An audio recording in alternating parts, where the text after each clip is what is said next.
Does illness make us distance and dissociate from our bodies? How does healing from a major illness shape us? Welcome, gyno-curious listeners. I'm Dr. Amy Novat. We're here to investigate what it means to be a healer and to be healed. Today, I have the great pleasure of speaking with V, the author, activist, and playwright formerly known as Eve Ensler. Welcome, V. Thank you. Happy to be here. I remember so vividly when I saw you on the stage years ago performing the Vagina Monologues, and then again at the Omega Institute some years later, and thinking, she and I both know a lot about vaginas. We got to talk. So I'm so glad and so thankful that you're here joining me. So I'm thrilled to be here. Thank you, thank you, thank you. How did this part of our anatomy, the vagina, become so much a focus of your work? I think there's a lot of reasons, but I think the most pressing, obvious reason was that I was years and years ago, I was having a conversation with a woman who was a feminist and a forward-thinking woman and a well-known person, and she got on the subject of she was going through menopause, and she got on the subject of her vagina. And she started saying just really horrible things, like it was dried up and it was prune-like and it was finished and it was disgusting and she couldn't even look at it. And I was like, oh my God, is this what's ahead? and then I thought to myself, I don't really know what women think about their vaginas. So I just said to one friend casually, well, what do you think about your vagina? And she said, my mother used to tell me, don't wear panties underneath your pajamas. You need to air out your pussycat. And I was like, oh my God, like that was the first person. And that just led me to ask a lot of people, because it was like there was like a deep curiosity, and every woman that I asked said something more amazing, hysterical, disturbing, weird. So I just started taking notes. I had no intention of writing a play about vaginas. I was already a way downtown playwright. I was writing plays about nuclear war and homeless women, and it was like it was going to secure my status as a downtown playwright. But then I talked to this woman who was like in her 60s. And she had a bad sexual experience in her 20s, and she had never had sex again. And I was so devastated by this idea. I was like, oh no, I'm going to do something. I'm going to do something. If this woman is in her 60s and she never had sex after that moment. And so that really began this journey into vagina land. And it's many years later now. It's 26, 27 years, and I still haven't gotten off the vagina path, but here we are. It's a path that is so rich in history, culture, the female energy, places of trauma and pleasure. It is a landscape that is so rich and diverse. And yeah, there's so many stories that you and I both have heard around this part of the body. Yeah, so I get it. I appreciate how it has fed you, if you will, all these years. And I also think women usually, and somebody said to me the other day, aren't the vagina monologues are outdated now? And I just said, I wish they were. I wish they were. I wish that there were not new generations who hadn't looked at their vaginas, who hadn't ever got down with a mirror to know and look at themselves and know what it is and where their clitoris is and where their vulva is and where all the different parts are. But still, we're still here. And the amount of violence being done to women across the planet is still at epidemic proportions. We are still living in patriarchy. And as long as we live in patriarchy, we will move forward and then we will be like pushed and erased back. There's this weird thing that happens, like you move forward and then there's this erasure in patriarchy. Suddenly all the rights you've accrued or accumulated then are destroyed again. And you have to move forward. And I think the stories of our vaginas are in many ways for those of women who have vaginas. And I want to be clear, I'm not saying that all women have vaginas. Like I've never said that. Right on. But for those of us who do have vaginas, there is a story that lives there that is usually the story of your life. You can chart your way back to see really what's happened to you, how you were either protected or not protected, how you were taught to love yourself and to know yourself and to give yourself pleasure, or how you were violated. And that determines so much of everything about your life. Absolutely. I remember marching in 2016 in the women's marches, and there were so many great posters or placards. And the one that got to me so deeply was the one that says, "We're here again. We have to do this again. Again, Aren't again. we?" Yeah. And it's so reverberated and impacted me because yeah, it's just like, when is enough enough? And when are bodies like the Supreme Court going to get out of our bodies? Huh. When are they going to understand they have no right to determine what goes on inside our bodies? But it's reflected everywhere. It's reflected in rape culture. It's reflected in who determines who we are, how we operate, how we work in the world, how we function, and whether we have a right to bear children or not bear children, or determine our own pleasure or determine the way we get pleasure. I mean, there's so many ways our bodies are being or attempted to be controlled.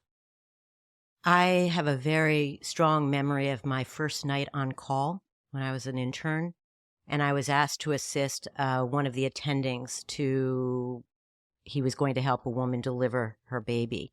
And I knew nothing. I just had decided I was going to become an OBGYN, and this was my first night on call, and I was so excited. These were the days where women were rolled back into so-called delivery rooms that also were operating rooms. The woman's mons was shaved, splattered with betadine. Her legs were strapped in. And I'm going to call him a fucker because he was. This man who called himself a doctor basically cut this woman what's called a right medial lateral episiotomy, which is basically cutting through her buttock in a way without massaging the perineum, without doing anything to assist her other than screaming at her and cutting her. And I remember leaving that experience absolutely, I felt so violated. I felt so helpless. I felt so disempowered. And then he says to me, dictate it. I was supposed to, because I was the resident, I had to dictate what I saw. And I remember walking up to a fellow resident and starting to cry and saying, I don't even know what I saw. All I know I saw was violent. Mm. And from that point on, I realized that even though I was in the so-called women's health, that there were still so many folks practicing as doctors who were just part of the patriarchy, part of the misogyny, part of the violence against women. So with all the stories that you've heard over the years of violence and trauma, how do you hold on to this? How do you cope or work around the level of anger, fear, sadness, all the emotions that these stories bring up? You know, it's always a good question, and I think for a long time I listened to tons and tons of stories everywhere in the world, and some very difficult places, from Bosnia to Afghanistan to Congo. And I don't think I really protected myself well, Mm. to be honest with you. I didn't realize I'm a very porous, empathetic person, so things go very much into my body. And I think 14 years ago, things were not going well in my body, and things were very strange. And I went and I discovered that I had a tumor the size of an avocado in my uterus, and I had really bad stage 3/4 uterine cancer. And what's interesting, when I was on my way to the Mayo, I closed my eyes on the airplane and I had an image of the tumor. It was like a ball of yarn, and each piece of yarn was a story of some woman I had heard in the world. There were just little words that she had said to me. And I think women were so empathetic and we're so caring. And when we take in each other's stories, we take in each other's pain. And when we do that, we have to be really careful. I really discovered about how to clean that pain so it doesn't go into your own body and become something else.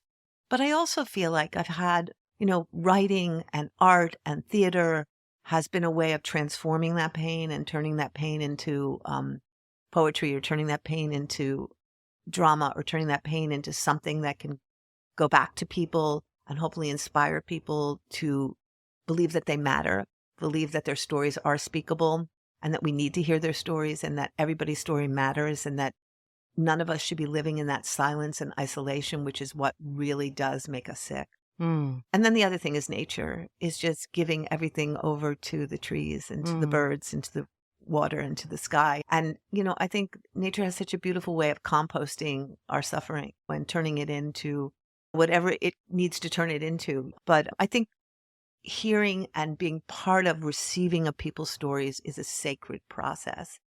And I feel so privileged, so honored that so many women on this planet have shared their stories with me and trusted me to hold their stories. And I think that's one of the greatest privileges of my life. Yeah, we live in a world where people are so disconnected, or there's this pseudo connection of Facebook, Instagram, the social medias that are instantaneous and fraught with so much miscommunication and lack of real personal exchange. So, yeah, the stories that we tell each other face to face, generation by generation, are so profoundly important. And that hopefully we can continue to do so, until the end of our time here on Earth.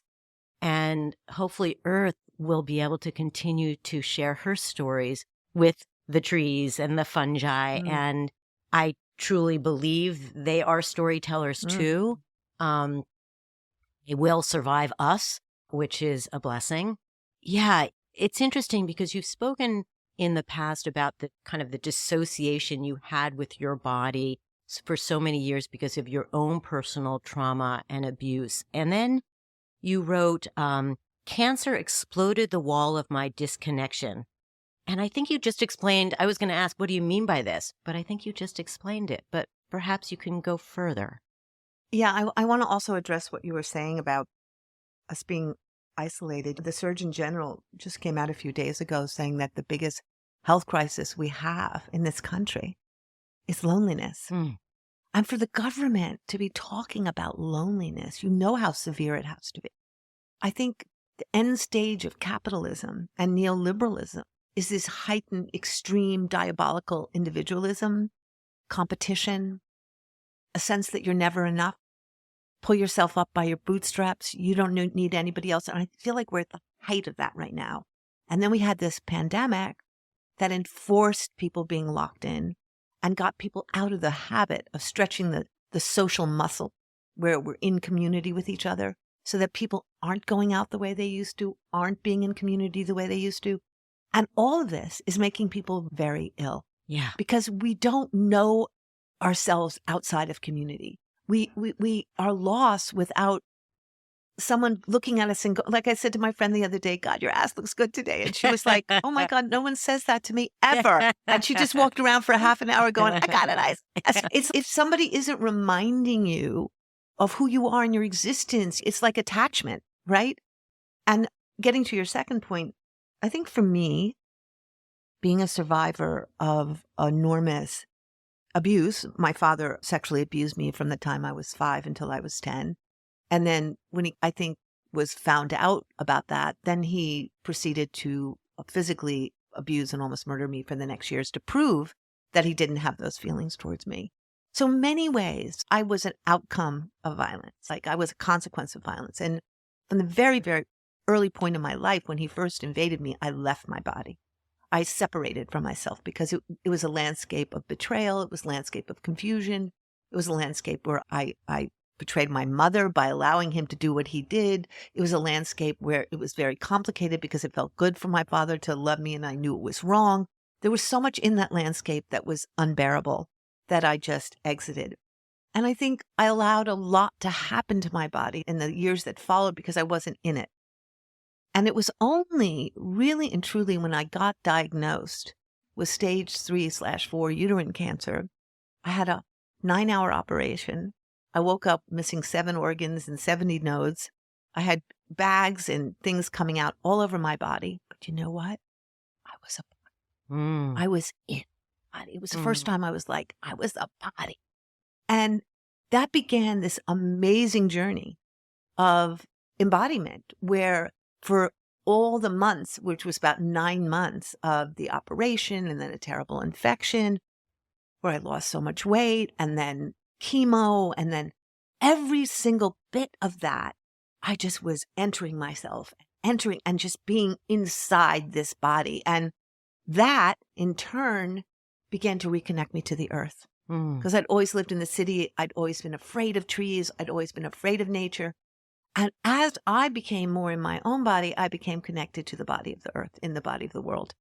And I really began to see how the violence that is wreaked on the bodies of women separates us from the life force, our own life force, but also the life force around us, right? It robs us of that connection, which is our vitality, our imagination, our confidence, our ability to move in the world.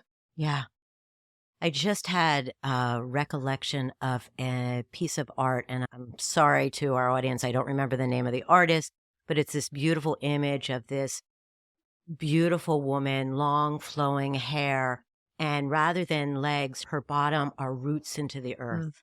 And that's what we're speaking about. We're speaking about this interface, this connection, this capacity to embrace all the energy around us, all the love around us, and that healing takes work and healing takes awareness. And that part of what cancer diagnosis does to so many folks is it breaks them open. In the words of our friend Elizabeth Lesser, it breaks you open. It brings you to a place where you might take on a whole new way of being in the world, which is part of what you're describing. And then there are women, and again, I want to point out, I'm talking about vulva havers who I see in the office who come in after a cancer diagnosis, and they hold so much anger, so much pain, and they live in this year after year. Sometimes I think, oh, okay, it's just too soon after their diagnosis, and then year after year I see them, and they're still in this kind of, if you will, the role of anger. And I'd ask, what would you say to those women? I think anger is it's a very important thing. I love my anger and I bless my anger, but I know when I'm resting in it too long, something else is up. I think that for me, I can only share that when I spend too much long in my anger, it begins to backfire on me and I start to feel really toxic. And that makes me start to feel sick. And I think part of what happened for me when I got sick is that I fortunately had been brought up in 12-step programs for years, so that self-pity was like off my charts. I that wasn't a place I went. So even though there may have been a couple times when I was like, why me? The answer is, why not you? People get cancer and you have cancer. And I think part of it is just not feeling like, I guess what I feel, and it's proved true in my life, everything that comes towards me is grist for the mill of my transformation. Everything that is brought into my life is here to help me go deeper into who I'm meant to be. And if I see it like that, then it's not a threat to me. I'm not a victim to it. And I can begin to look at it as a way of, what do I need to work on? What needs to be opening up? What do I need to explore? I had a really good friend who, you may even know him. His name is Andrew Harvey. He's a mystic and he's just a brilliant human being. And I guess he heard I had been diagnosed with cancer and he showed up at my door one day and he came in and I said, looks like I have stage 4 cancer and I'm about to go. And he said, how wonderful. You're about to be born. And I looked at him, I said, and I thought, I want to kill him right now. But I also know what he's saying to me. Something's going to happen to me on this journey that's going to take me in a whole new direction, which is absolutely what happened. I fell in love with trees because I was staring at this. I had this amazing relationship with the tree because I was in the hospital for a very long time with this infection. And the tree revealed itself to me day after day. And I fell in love with the tree. And by the end of my stay there, that tree blossomed. And I knew I could no longer live in the city. I knew I had to move to the woods. My whole life changed. My whole life changed. And I think that, it's how do we receive what comes towards us? How do we receive this next thing that's happening in a way that's going to open up the next portal or open up the next stage of our consciousness, as opposed to this thing that's going to get me and destroy me, Receptivity. It's And I'm not being yeah. Pollyanna about it. Cancer sucks. Let me be real. It's really hard. The days of chemo, the days of that infection, it was really hard stuff. But it also just I don't know that I would have changed had I not gotten that really tough medicine that I needed. Yeah. Yeah. It's an interesting duality. The medicine you were getting from the allopaths around you and the medicine that the world of energy and spirit and trees was also bringing to you. And as a clinician who's been working in the allopathic world for a long time, I want to encourage our audience to be open to all the ways in which we heal, and that it's not just about the surgery and the chemo that helped cure you. I have no doubt that it was all of these other forms of, I'm going to call it love and thoughtfulness and community that also brought you to this place today. And absolutely, it was love that saved my life. I used to make a joke and say that if I die, it will be embarrassing because so many people have left. But it was also how you frame things, how you look at it. Like I was resisting chemotherapy because I was into everything's natural. And I was just going, I don't want chemotherapy. I don't want chemotherapy. And my ex-therapist, I had run into a friend of mine and just showed up at my door one day. And she's an amazing woman. And she came in and she sat there and she said, okay, let's give it another look. The chemotherapy isn't for you. It's for your cancer. And when you take in this chemo, I want you to imagine you are burning away everything in your past that needs to be burned away. Your father raping you, your father beating you, all the people who abused you in your life. So every time you get the chemo, I want you to do this meditation where you're imagining this burning. I couldn't wait to get to chemo. I couldn't wait. And the truth is, every session that I had an altar set up, when I got home and I just went into this, we're going to get rid of this today and we're going to get rid of this today.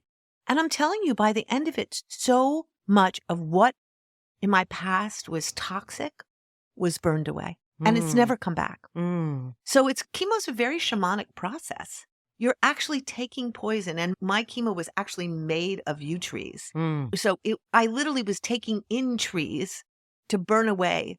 And I think if you perceive it as a shamanic process, I think we should have therapists in the chemo clinics that are with the patients, helping them work on their past. Because when you're in that heightened state, when your body is literally trying to deal with poison, you really can go to deep places and burn stuff away. Yeah, it's an excavation, if you will. And it's such a shame that that oncologists don't have the time, the energy, or maybe the insight to help everyone who has chemo have that experience. Because I absolutely agree with you that it is not an easy process. It is incredibly difficult to lose one's hair. It is incredibly difficult to have nausea and vomiting. It is incredibly difficult to have all of the side effects that these toxins bring. And as we know, chemo doesn't just impact the cancer cells, but the cells that are healthy too. So there's so much, it's like a tiller that's just through all the cells, right? And stirring them all up. So how to create space and time and focus to I don't know, to see it as an opportunity. Some people use the word gift. I have trouble with that word. I agree. I'd rather get a beautiful necklace, quite frankly, but or a ring that would do too. There's something to it. It's in your most recent book, Reckoning, you state that America has never been big on reckoning. Quote, here we live in the always, almost about to arrive future, driven by produce, extract, consume, erase, win, and that reckoning, reflection, understanding, and accountability requires an expanse of time and attention. So I think what we're talking about is that this expanse of time and attention, and as you say, stillness and a stretch of emptiness, is something that we need to apply to healing in our body. Absolutely. I think everything about capitalism is just this speeding up until finally we just explode. That's what I feel like everything is pressing in now. Everything that capitalism has wrought, whether it's the fires and the burnings. I read yesterday in Arizona, 119 degrees. Babies are getting second-degree burns on their feet for stepping on patios. Homeless man on the street who passed out, his brain is fried. Water hoses are burning people. We are in it. This is what we have wrought. And I think part of what all of us, and it's going to happen whether we like it or not, is we are just have to slow down, right? What is the thing that most women said to me when I said, if your vagina could talk, what would it say? Slow down. You miss it if you go fast. You don't feel it if you go fast. You don't know what's going to give me pleasure if you go fast. It's slow. Everything, and I think this is so true for all of us, but particularly for women, we move slowly. It's the motto for Google is move fast and break things. Oh, That's that, and not for Facebook. It's on the wall when you go in there. It says move fast and break things. Okay? If that doesn't tell us everything we know, that's the cry of rape. yeah. That's the cry of do whatever you want if you think it's right, and just ignore. It's the corporations, it's the Bob Igers who are saying to the writers and the actors and all the workers involved, you don't matter. I'm getting my money. I'm getting what I want. I ride over you. It's a culture that's been willing to destroy the forest and create emissions, even though all those oil companies knew that was happening. I want what I want, and I don't care what it's going to do to you. Move fast and break things. And if we as people don't start demanding as a group, as a collective body, to slow down and honor things, to slow down and care for things, to slow down and see people, to slow down and honor people, to slow down and be with people, we are going to perish. It's going to happen. We're in it. We're in it. So I feel like my vagina dictates a lot in my life, which is slowing down, just slowing down, so we can grasp each other, so we can touch each other, so we exist for each other, so we don't keep moving past each other onto this greater and bigger stage of what? What are we after? What are we moving so quickly towards except our end? You know? Yeah. Why is stillness so hard for people? Because we've been taught that we're here to achieve and make. I was listening to this thing about Clarence Thomas on the way here. It was just so frightening. But basically, it's the idea that somebody who had progress and got to where he got to based on a system of affirmative action didn't like that system, didn't think it was really fair, even though it got him where he got. So then you're going to go back and just cut that ladder and just erase it so nobody can get what you got because you just didn't like it. But meanwhile, it's completely benefited you, right? I think, how do we look at everybody around us and understand that what the National Mental Health Alliance is now saying is that 1 out of 4 people in this country has some form of mental unwellness. 1 out of 4. So if that doesn't tell you about late stage capitalism and the sickness of neoliberalism, right? That we're all in our individual pods, isolated in our houses, afraid to tell anybody we're sick because we should be doing it on our own, feeling like failures because we didn't measure up to this insane whatever place that we were supposed to get to. Go to the trees. Every tree is different. Every tree supports each other. Every tree is loving each other. I just look at them every day and say, I just want to be a tree. I want to live like a tree. Yeah, you couple that statistic with 1 in 3 women are going to have cancer, and it's pretty daunting. It's pretty daunting. In my office, when I'm examining people's lungs, I ask them to take these deep breaths.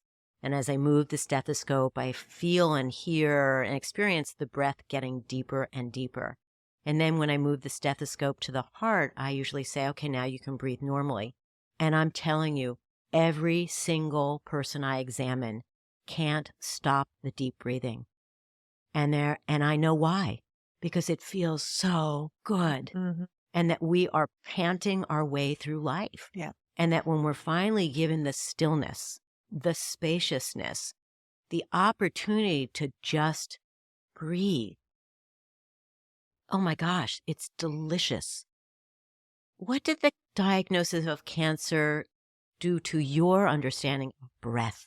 I think you're so true. It's so right about people.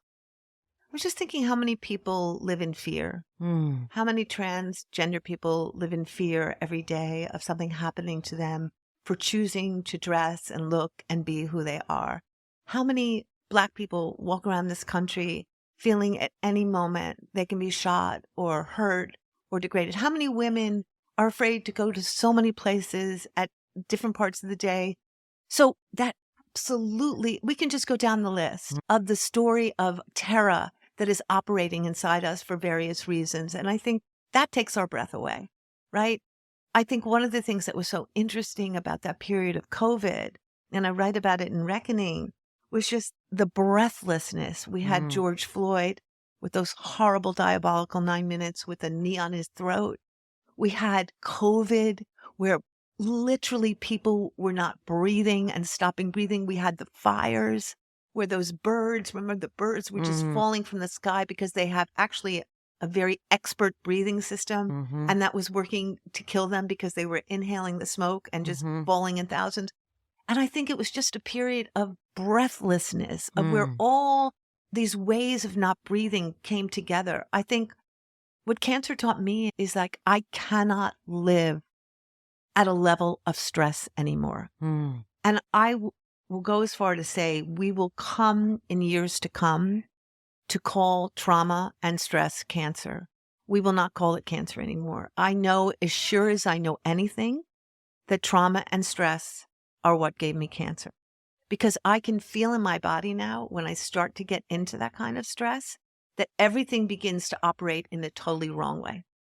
And so my work is, how do I keep myself without going there? How do I keep myself here in the present where there's breath? How do I walk? How do I exercise? How do I do something in that moment when I'm going into the stress that takes me out of that breathless place or that death place? Because it is a death place for me. How do you do it? What do you do? As I said, I feel like nature is a big part of it, because I think if I can get to the trees and I can walk in the forest and I can be in the woods, but I also think like calling a friend and being reminded. I think writing really helps me create space. I do a lot of meditation. I do something called New Calm, which has really changed my life. It's this really incredible thing that works on your neural pathways. And it's a program you can get online where you put it on your head and you listen to it. And it has a little thing you put on your wrist. But what it does, and it feels like it cleans up PTSD and it cleans up stress. So I do it twice a day, and I highly recommend it for people who have high levels of anxiety or stress or PTSD. And it's really helped me clean out those places where I'm agitated or self-loathing. Because I think when you've been very abused, you have ongoing low self-esteem that never fully goes away, but it's something that you're always working with. And for me, I think people who were loved have concrete floors. I got bamboo shoots. So when it rains or when the floor is full away. So I have to be very careful. I don't get into that I am nothing, I am no one, I've done nothing with my life place, which I can go to if the circumstances are correct. Yeah. Yeah. And as a woman, as a vulva haver, that's a place we all go to far too easily, even in the absence of, if you will, early trauma, that the patriarchy has created a world in which we have been smothered. Talk about taking our breath away. And a place where if one is not a good girl, if one is not compliant, if one is not doing what is expected of them, whether it's in the bedroom or in the office or, in my case, the operating room, there's so much that's taken away from us, and vis-a-vis our self-confidence, our sense of self. And I agree. I think from our physical well-being, there's depletion, and it can be millimeter at a time, perhaps, or cell at a time. But I think we all have these piles of kind of dysfunctional cells in our body. And we know that we actually all live with some form of cancer, but the body has ways of healing and mutation to help cure us or heal us. But in a more metaphorical way, there are these piles that, whether it's in your neck or in your back or in your toes, wherever one feels kind of chronic pain or a lack of health, I truly believe that's our patriarchy's pile of shit. And I totally, and I also think it's feeling unwelcome in their world. I used to think eventually the patriarchy will really see us and feel us and understand us and invite us in and blah, blah, blah. And now I feel like, I don't know if that's ever going to happen. But what I do know is we need to create the other world. We need to create the other world and the ingredients of that other world and what it feels like in that world. So people go, wait, which world do I want? Do I want a world of care? Do I want a world where people have time for each other? Do I want a world of community and touch where we're part of each other and responsible for each other and we love each other and we lift each other? Or do I want to be racing towards whatever that crazy end goal is where I am the master of the universe and everyone around me is dying? Because if we look at where we are now with these 40 billionaires and a world of starvation and a world where people are lacking so much and just fewer and people own everything, there's something so utterly wrong about it. And the inequality is hard to even take in on some days. And I think we have to be the creators and the imaginers and the envisioners of what this new world looks like and devote ourselves to creating that as opposed to spending all our energy resisting the patriarchy, because it's certainly taking up so much of my life. Yeah. Oh my God. You so eloquently wrote, Reckoning explores ways to create an unstoppable force for change, transforming pain into radical action. You're speaking about a strategy for life, right? And healing. Can you speak more about that? This concept of transforming pain into radical action. You know what I'd like to use as an example is City of Joy in Congo, because 10 years ago, myself and Christine Schuller, the scriber, and Dr. Denis Mukwege, who won the Nobel Peace Prize, we all created this place in the Congo called City of Joy, which was really based on the dreams and desires of the women there. And it's a sanctuary and a center for radical evolution where women go from being victims to survivors to leaders. And they come for 6 months and 90 women at a time, and they're fed and they're nurtured and they go to group therapy and they learn their rights and they're just completely taken care of.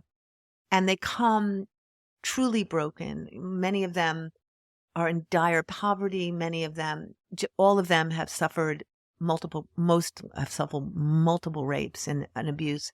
And they're seemingly broken. And this community is so gorgeous and is so loving and is so masterful at taking care of these beautiful young women that by the time they leave in 6 months, you wouldn't and you don't recognize them.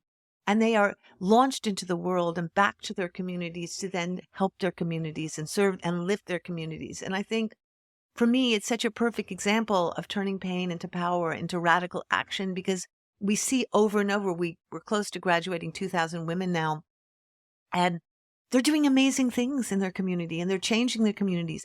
And this is in the middle of a country that is suffering unbelievable economic colonialism and economic exploitation, where people are extracting cobalt and all the things we need for our iPhones and computers. And yet in the midst of that, we are creating this alternative community, this alternative way of being, which is absolutely working. And it's impacting the entire community around it, where love is contagious. Wellness is contagious. People can feel that energy. So part of it is like, how do you in your own life every day really make sure that you are bringing about who around you is suffering, who around you needs you? It feels so good to say, I'm going to be on this earth looking out for everybody, not just me, but everybody. And I think that's our work now, is to get out of this where capitalism and neoliberalism will lead us, which is into this kind of selfish, I'll take care of myself at the expense of anybody else, and end up isolating myself in a room, right? Where loneliness is the order of the day. We have to take the chemotherapy away from them because they are spilling chemotoxins everywhere in every form and manner, right? Yeah.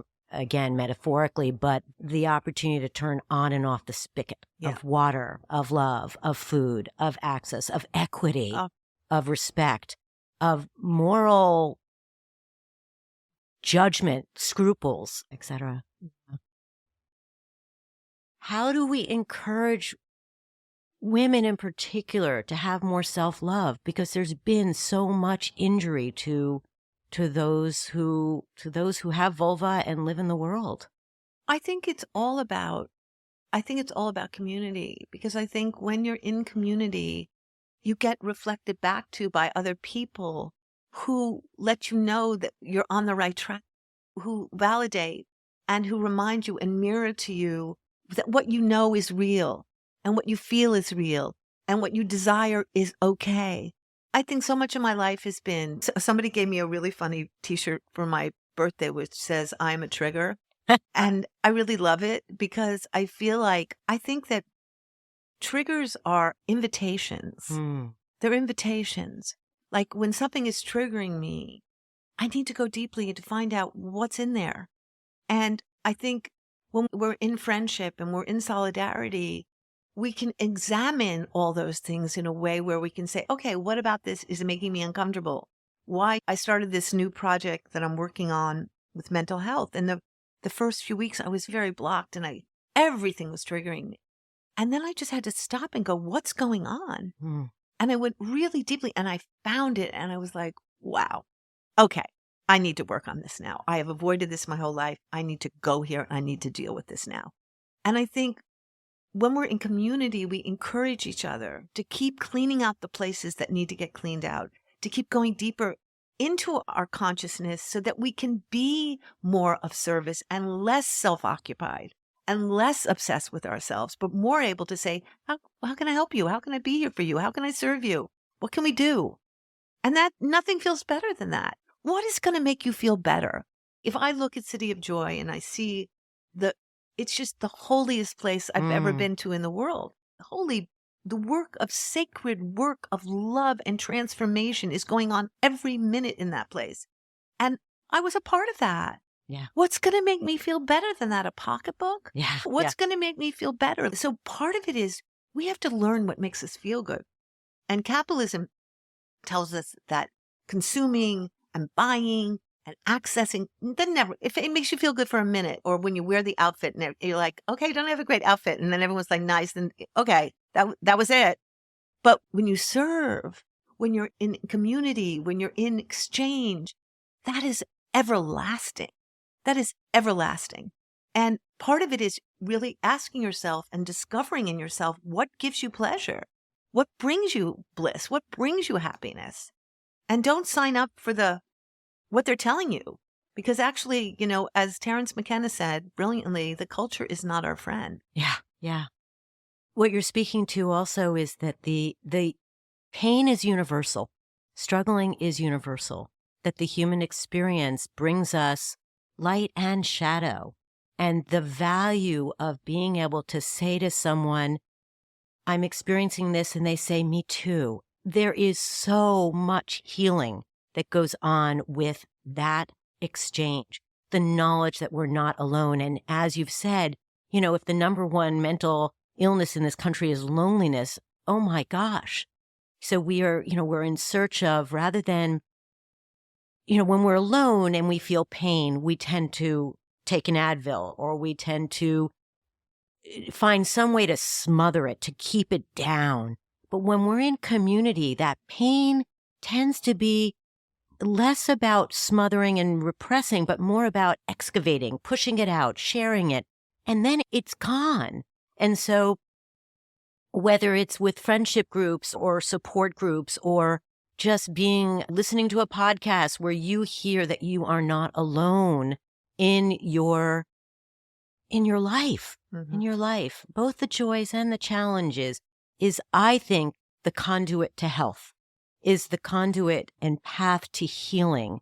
And that we are all just every day, each moment, working on life and healing and being as well as we can be. Definitely. Somebody was telling me the other day that what depression is the pushing down of everything. It's depressing it. It's depressing it so that the more we are able to share it and lift it and get it out, the less it depresses us. It's pressing down on us. And I think part of it is refusing. This culture is so seductive. It's so addictive, right? Everything it offers us, whether it's social media or Netflix or this or that, is so addictive. They have built-in components to it like they do with potato chips. It's just like you just have to keep doing it and doing it. They figured it out. Oh, yeah. And part of being a revolutionary is being free, from that addiction and saying, no, actually, I'm going to turn it off. I'm going to move away from it. And I'm going to experience what it's like to be unhooked, be unaddicted, to be unpart of that machine. And it's terrifying because you feel like you'll lose social status. You feel like you won't be part of, you feel like you'll be outside the loop. But maybe it will encourage more and more people to begin to say, I would rather sit under the stars and look at my amazing willow tree on a summer night and just be in awe than I would watch some crappy movie about a serial killer. Like, here are the options, right? And what's going to fill your soul with beauty and grace and awe and wonder, and what's going to fill it with fear and dread and particles of torment. If Meta is going to have the algorithms for this addiction, I suggest we create an algorithm for health, healing, and joy, and wisdom, and humanity in its truest sense. I'm with you. Yeah. I'm with you. V, thank you so much for joining me today.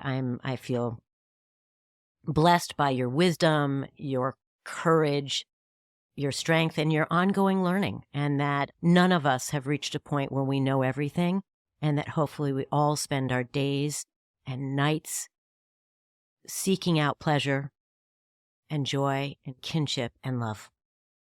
If you've not had the pleasure of reading V's books, please, I urge you to go to your local bookstore, support local sellers, and see the terrific work she has shared with the world over the course of her writing career. And please join me each episode, and if you like what you hear, subscribe and follow us on whatever podcast app you are listening on. I'd love to hear from you. Thank you also to my listeners for joining me as we venture into the limitless conversations about our bodies and the world of OBGYN. I would love to hear from you. Please email your questions and comments to comments@radiofreerhinecliffe.org or call us at 845-307-7446. Also, thank you to my producers, Jen Hammoud and Maddie Rosenberg. Until our next conversation, stay healthy and stand strong in your knowledge and your insights.